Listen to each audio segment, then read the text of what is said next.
పద్మశాలి కులస్తుల అభివృద్ధితో పాటు గ్రామ అభివృద్ధి శ్రేయస్సు కోసం ఎంతో కృషి చేశానని సాయంపేట సర్పంచ్ బీఆర్ఎస్ పార్టీ అభ్యర్థి రమాదేవి భర్త కుసుమ శరత్ తెలిపారు. త్వరలో జరగబోయే గ్రామ పంచాయతీ ఎన్నికల్లో తన సతీమణి రమాదేవిని బరిలో నిలిచి పెట్టమన్నారు.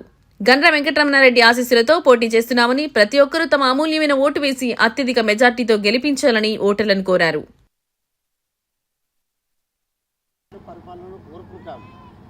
పరిపాలనలో గ్రామాలు అభివృద్ధి చెందినాయి. అంటే వృద్ధాప్య పెన్షన్ కానీ, రైతు బీమా కానీ, రైతు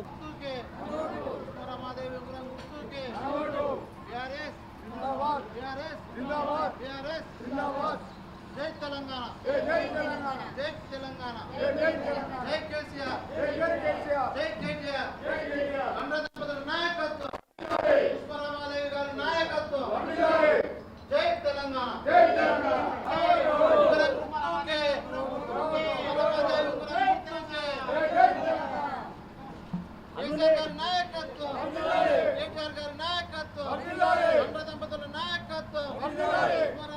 కేటీఆర్ గారు పెట్టిన బీఆర్ఎస్ పార్టీ అభ్యర్థి రమాదేవిని సర్పంచ్గా నిలబడడం జరిగింది.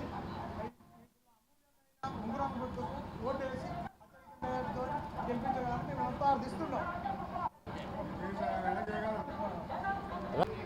గెలిపిస్తాం, కేసీఆర్ నాయకత్వం గెలిపిస్తాం, కేసీఆర్ నాయకత్వం వర్దిల్లాలి. Very good. ఓకే, గుర్తుకే గుర్తుకే.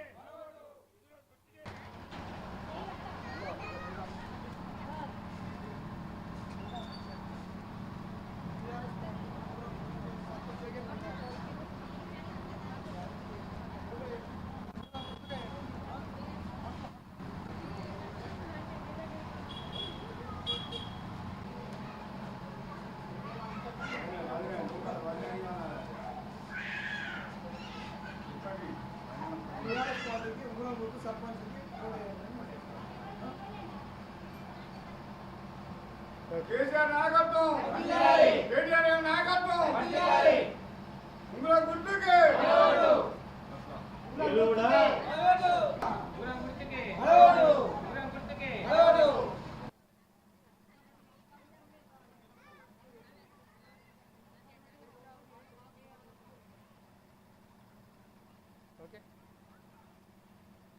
అంది అంది అది పట్టుకోకది, సౌండ్ వస్తుంది. అది అక్కడ కాబట్టి అలా సౌండ్ రికార్డ్ అవుతుంది. ఓకే.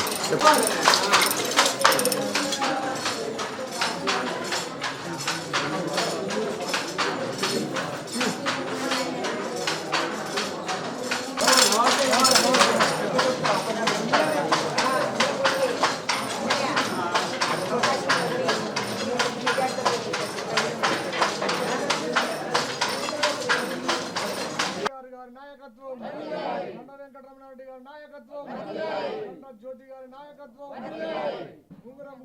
గండ్ర వెంకటరమణారెడ్డి నాయకత్వంలో పనిచేసుకుంటూ మళ్ళీ ఉద్యమ సమయంలో నేను టీఆర్ఎస్లోకి రావడం జరిగింది. కేసీఆర్ పిలుపు మేరకు ఉద్యమంలో పనిచేసుకుంటూ ఉద్యమ నాయకునిగా చాలా రాస్తారోకోలు, ధర్నాలు, వంటవార్పు, రైలు రోకోలు, బస్సు రోకోలు, రోడ్డు రోకోలు అనకుండా ప్రతి ఒక్క ఉద్యమంలో చురుగ్గా పాల్గొని నేను ఇది టీఆర్ఎస్ కార్యకర్తగా పనిచేసుకుంటూ వస్తున్నా. నేను గతంలో హైండ్లూమ్ సొసైటీ డైరెక్టర్గా పనిచేసిన తర్వాత నెక్స్ట్ నేను పిఎస్సిఎస్ చైర్మన్గా కూడా ఇప్పుడు పనిచేస్తూ ఉన్నాను. నాకు రాజకీయంగా అందరితో బసవంచారితో కూడా పనిచేసిన రోజులు ఉన్నాయి. తర్వాత రమణారెడ్డి సార్తో కూడా అందరితో పనిచేసుకుంటూ వస్తున్నా. ఇప్పుడు నా ప్రజెంట్ నేను పిఎస్సిఎస్ చైర్మన్గా కొనసాగుకుంటూ నేను ఊరికి సేవ చేయాలనే ఉద్దేశంతో నేను ఇప్పుడు సర్పంచ్గా మా శ్రీమతి గారిని పోటీలో ఉంచడం జరిగింది. అది గండ్ర వెంకటరమణారెడ్డి గారి నాయకత్వంలో, గండ్ర జ్యోతి గారి నాయకత్వంలో మేము గత 10 సంవత్సరాల నుంచి పనిచేసుకుంటూ ఇప్పుడు వాళ్ళ కోరిక మేరకు మేము సర్పంచ్గా బరిలో ఉన్నాము. మాకు పార్టీ కార్యకర్తలు కానీ, గండ్ర ఆదేశాలు కానీ, జిల్లా నాయకత్వం నుంచి కూడా పూర్తి సహాయ సహకారాలు ఉన్నాయి. కాబట్టి మేము బరిలో ఉన్నాము. మేము చాలా కష్టపడుతూ కార్యకర్తలను మమేకం చేసుకుంటూ నేను ఇంటింటి ప్రచారం డోర్ టు డోర్ తిరుగుకుంటూ చేస్తున్నాను. మేము 80% ముందంజలో ఉన్నాము. మేము తప్పకుండా గెలుస్తామనే ఆశాభావంతో ఉన్నాము. తప్పకుండా గెలుస్తాము. ఊరికి మేము చేయదలిచిన మా మేనిఫెస్టో ఫస్ట్ సమస్య ఏంటంటే కోతుల బెడద. కోతులు చాలా వనరాలు ఇబ్బంది చేస్తుండే. తర్వాత కుక్కలు ఒకటి.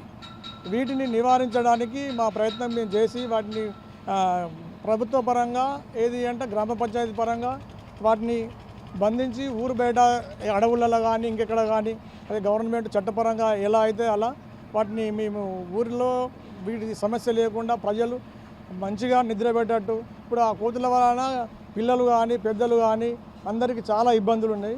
ఊరు ప్రశాంతంగా నిద్రపెట్టేట్టు చేస్తాము. ఇంకొకటి ఏంటంటే ఊరు సమస్యలు చాలా ఉన్నాయి. గత సర్పంచులు కూడా కొన్ని చేయలేని పనులు ఉన్నాయి. అవి మేము మా మేనిఫెస్టో పెట్టుకొని తప్పకుండా చేద్దామనే ఆలోచనతో మేము ముందుకు వచ్చినాము. రమాదేవి, కుసుమ రమాదేవి, టీఆర్ఎస్ పార్టీ కేసీఆర్ హరీష్ రావు బలపరిచిన లాంటి అభ్యర్థిని నేను ఉంగరం గుర్తుకు ఓటేసి నన్ను అధిక మెజార్టీతో గెలిపియండి. మీకు ఏ పనులు ఉన్నా నేను చేసి పెడతా. ముందు మీ ఏ అవసరాలు ఉన్నా మీ ఇంట్లో చుట్టూగానే తిరుగుతాను నేను. ఎందుకంటే వాడకు వీధికి తిరిగి మీ ఏం అవసరాలు ఉన్నా మీరు ఏం చెప్పుకున్నా మీ ఎల్లవేళలా మీ ముందుకుంటాను నేను. ప్రతి విషయంలో నేను నా అడుగు ముందు వేసి మిమ్మల్ని చూసుకుంటాను నేను.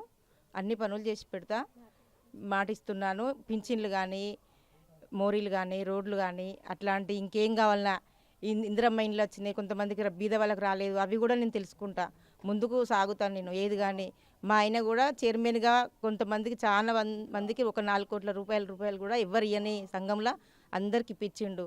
మా ఇద్దరికి చాలా నేను ఒక వ్యాపారం చేసిన దాన్ని నాకు అంత అధిక తెలిసి